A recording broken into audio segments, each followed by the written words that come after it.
I just had to let you know you're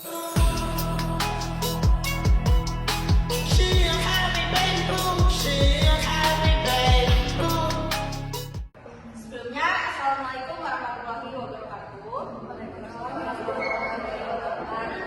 Halo semuanya, di sini kami akan mempresentasikan modul 1 yaitu Networking Today.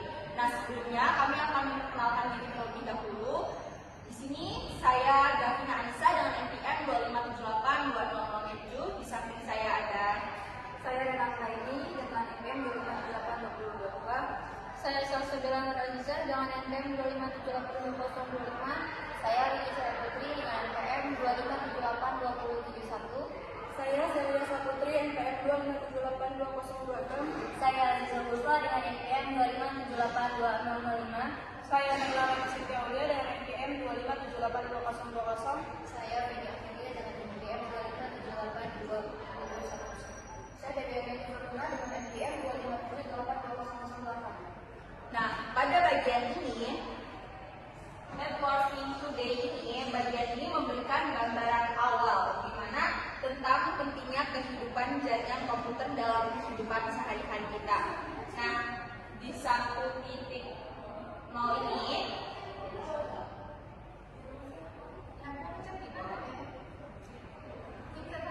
pendahuluan di era digital saat ini, hampir semua aktivitas manusia itu bergantung pada yang namanya jaringan komputer.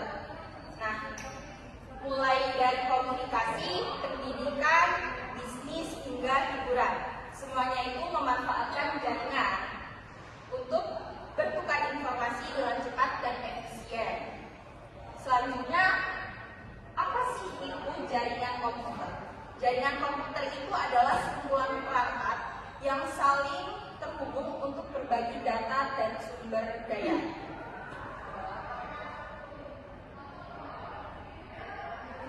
Contohnya itu ada laptop terhubung ke wifi, smartphone itu terhubung ke internet, komputer dalam satu kantor saling terhubung. Peran jaringan dalam kehidupan itu ada komunikasi, ada akses informasi, bisnis, dan pendidikan. Komponen dasar jaringan, di mana itu ada perangkat atau device, contohnya itu ada komputer, terus media transmisi itu contohnya kabel, dan protokol, di mana protokol itu contohnya TCP atau IP. Nah, cara kerja sederhananya itu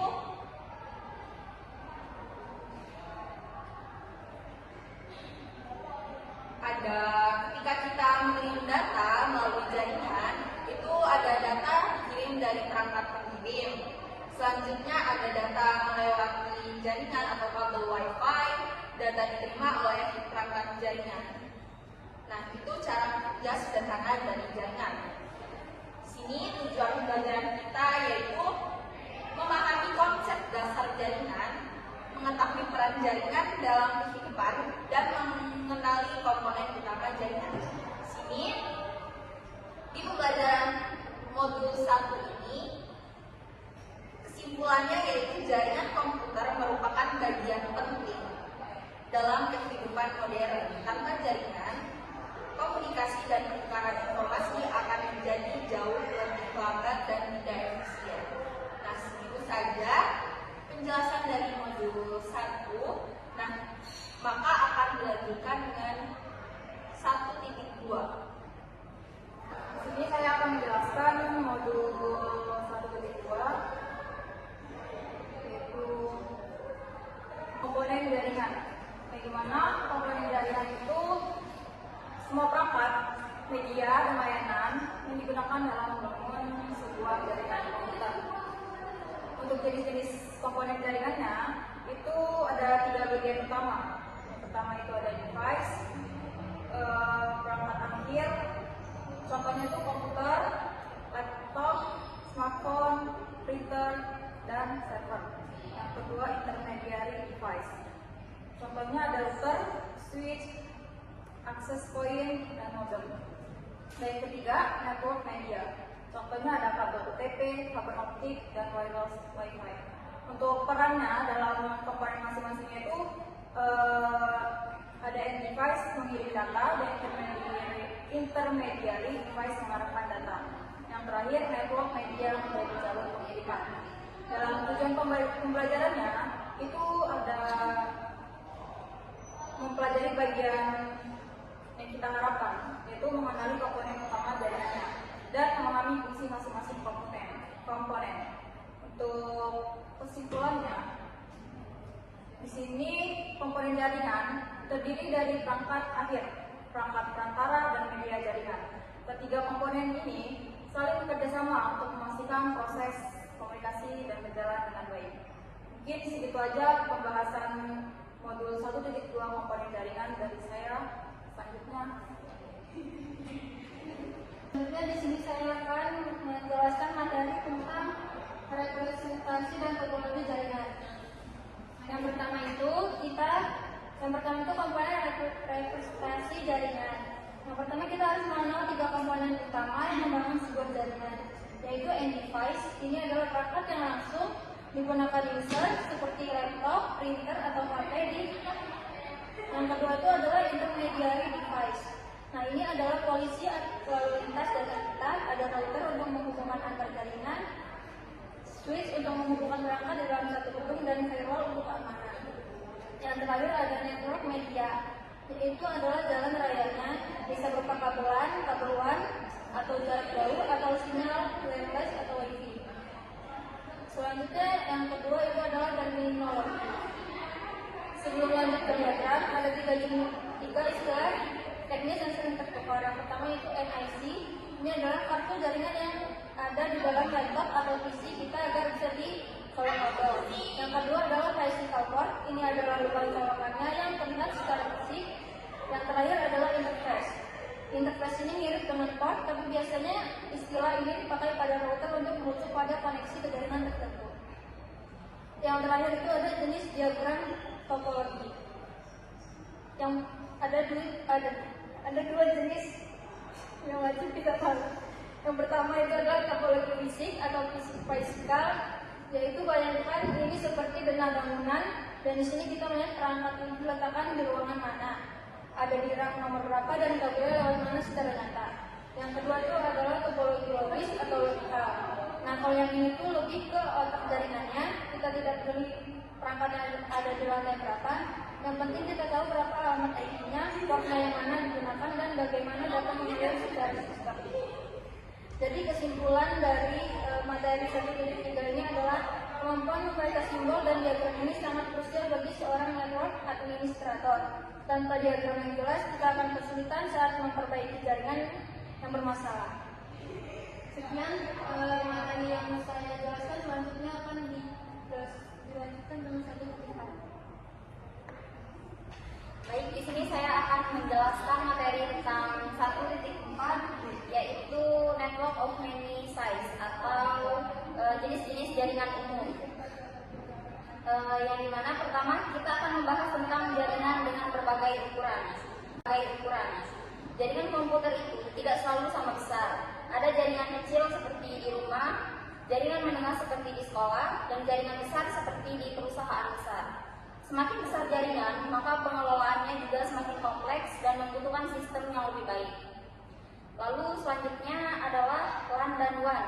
LAN atau local area network adalah jaringan dalam area kecil seperti di rumah, sekolah, atau kantor. LAN biasanya memiliki kecepatan tinggi dan biaya yang lebih murah. Sedangkan WAN atau wide area network adalah jaringan yang mencakup wilayah luas, bahkan antar kota atau negara. WAN digunakan untuk menghubungkan banyak jaringan LAN. Lalu berikutnya adalah internet. Internet merupakan jaringan terbesar di dunia yang menghubungkan jutaan jaringan lainnya. Dengan internet, kita bisa mengakses berbagai layanan seperti browsing, email, media sosial, dan streaming. Internet bersifat publik, artinya bisa digunakan oleh semua orang. Lalu yang terakhir adalah kita akan membahas internet dan extranet. Intranet adalah jaringan internal yang hanya digunakan di dalam suatu organisasi, misalnya untuk karyawan. Sedangkan extranet adalah jaringan yang memungkinkan pihak luar tertentu seperti partner bisnis untuk ikut mengakses dengan sistem keamanan tertentu. Jadi dapat disimpulkan bahwa jaringan komputer memiliki berbagai jenis berdasarkan ukuran dan penggunaannya, mulai dari LAN, WAN, hingga internet, serta intranet dan extranet. Sekian dari saya dan akan melanjutkan di 1.5. Baik, di sini saya akan menjelaskan 1.5 yaitu koneksi internet. Yang pertama ada teknologi akses internet. Pengguna rumahan dan kantor kecil butuh koneksi ke ISP. Pilihannya antara lain broadband, kabel, DSL, jaringan kabel, dan layanan seluler. Dan yang kedua, koneksi internet rumah dan kantor kecil. Kabel menyediakan bandwidth besar dan selalu aktif lewat saluran TV kabel. DSL juga selalu aktif dan bandwidth besar, tapi lewat saluran telepon dengan kecepatan unduh lebih cepat daripada unggah. Yang ketiga, koneksi internet bisnis. Perusahaan butuh bandwidth lebih besar dan khusus. Bisnis lain adalah jalur pribadi sewaan untuk menghubungkan kantor yang terpisah. Dan yang keempat ada jaringan convergence. Dulu jaringan data, telepon, dan video terpisah dengan teknologi dan aturan masing-masing sehingga tidak bisa saling berkomunikasi. Sekarang semuanya bisa berjalan dalam satu jaringan yang disebut jaringan convergence. Kesimpulannya, ada banyak cara terhubung ke internet tergantung kebutuhan dan lokasi. Pengguna rumahan dan kantor kecil biasanya pakai kabel, DSL, atau seluler yang praktis dan selalu aktif. Perusahaan butuh koneksi lebih cepat dan stabil seperti Reset Line, Metro Ethernet, atau CDSL. Dulu jaringan untuk data, telepon, dan video terpisah, tapi sekarang semuanya bisa menyatu dalam satu jaringan convergence yang lebih efisien. Selanjutnya dibacakan oleh Jack. Yang itu ada 1.6, yaitu jaringan andal atau reliable network. Jaringan andal adalah jaringan yang mampu untuk berkoreksi secara stabil dan konsisten meskipun terjadi gangguan atau peningkatan beban. Ada 1.6.1 yaitu network architecture atau arsitektur jaringan, merupakan perancangan atau struktur jaringan yang menentukan bagaimana perangkat saling terhubung. Perancangan yang baik akan memudahkan pengelolaan, pengembangan, dan pemeliharaan jaringan. Yaitu ada toleransi kesalahan atau fault toleransi. Adalah kemampuan jaringan untuk tetap beroperasi ketika terjadi kerusakan atau gangguan. Hal ini dicapai dengan menyediakan jalur atau perangkat cadangan sebagai pengganti jika terjadi kegagalan. Ada juga skalabilitas. Skalabilitas itu keamanan jaringan yang berkembang atau diperluas tanpa mengganggu kinerja sistem yang ada. Jaringan yang skalable dapat menampung penambahan penggunaan maupun perangkat dengan mudah. Terus ada QoS atau Quality of Service. Itu mekanisme untuk mengatur prioritas lalu lintas data dalam jaringan. Dengan QoS, data yang lebih panjang akan diprioritaskan agar kualitas layanan tetap optimal. Lalu ada keamanan jaringan, bertujuan untuk melindungi sistem dari ancaman seperti akses tidak sah, serangan siber, dan malware. Penerapannya meliputi penggunaan autentikasi, enkripsi, dan perangkat keamanan seperti firewall. Selanjutnya 1.7. Selanjutnya ada network trends. Network trends adalah bagian ini ngebahas tren perkembangan jaringan sekarang. Intinya jaringan makin kompleks, tapi juga makin fleksibel. Yang pertama ada bring your own device. Artinya orang boleh pakai HP atau laptop pribadi buat connect ke jaringan kantor atau sekolah. Enaknya lebih fleksibel, nggak ribet bawa device khusus. Tapi lebih rawan keamanan soalnya device berbeda-beda. Intinya praktis tapi harus ekstra hati-hati soal keamanan.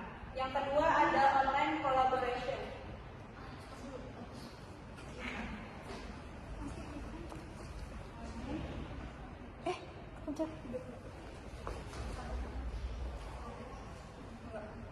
Selanjutnya ada online collaboration. Sekarang kerja atau tugas bisa barengan walau beda tempat, seperti Zoom, Google Docs, dan lain-lain. Bisa kerja dari mana saja, lebih cepat koordinasi. Yang ketiga, ada video communication. Seperti video call dan meeting online sekarang udah biasa banget. Lebih jelas komunikasi, tapi butuh internet cepat dan koneksi yang stabil. Yang keempat ada cloud computing, yaitu data dan aplikasi disimpan di internet, bukan di laptop, seperti Google Drive dan Dropbox. Nggak perlu disimpan di device sendiri, bisa akses dari mana saja.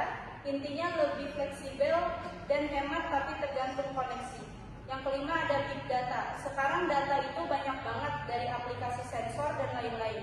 Bisa dipakai buat analisis dan ambil keputusan, tapi butuh sistem dan jaringan kuat buat mengelolanya. Intinya data aset penting tapi berat dikelola. Yang terakhir ada IoT atau Internet of Things, yang seperti barang sehari-hari sekarang. Bisa terhubung ke internet seperti lampu pintar, CCTV, Smart TV, dan lain-lain. Hidup jadi lebih praktis tapi banyak device dan risiko keamanan naik. Pada kesempatan kali ini saya akan membahas tentang network security, khususnya pada bagian security threats dan security solution. Yang pertama ada 1.8.1 yaitu security threats atau ancaman keamanan. Security threats adalah segala ancaman yang dapat merusak, mengganggu, atau mencuri data dalam jaringan. Salah satu ancaman utama adalah malware seperti virus, worm, dan trojan yang dapat merusak sistem dan menyebabkan kehilangan data. Selain itu, phishing juga sering terjadi, yaitu penipu untuk mencuri informasi pribadi melalui email atau website palsu. Ancaman lain adalah denial of service atau DOS yang membuat server tidak bisa diakses karena dibanjiri traffic.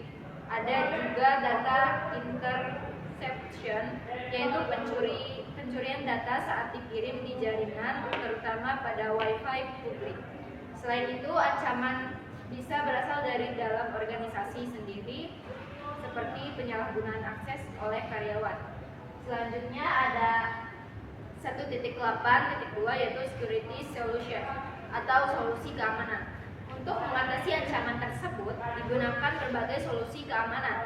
Freewell berfungsi menyaring lalu lintas jaringan agar tetap aman. Autentikasi digunakan untuk memastikan hanya pengguna yang sah yang bisa mengakses sistem. Selain itu, enkripsi melindungi data dengan mengubah menjadi kode rahasia, sedangkan antivirus membantu mendeteksi dan menghapus malware. Tidak kalah penting adanya security police dan kesadaran pengguna atau user awareness sangat dibutuhkan untuk mencegah kesalahan manusia yang sering terjadi penyebab utama kebocoran data. Baik, sekian materi tentang 1.8, maka akan dilanjutkan dengan materi 1.9.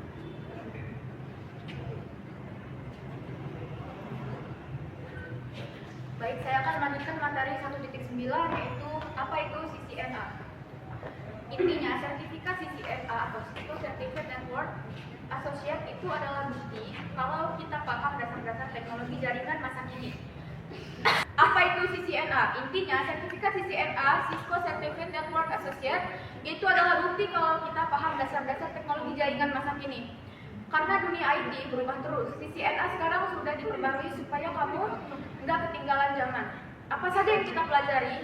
Dulu mungkin cuma soal kabel dan router, tapi sekarang CCNA lebih luas.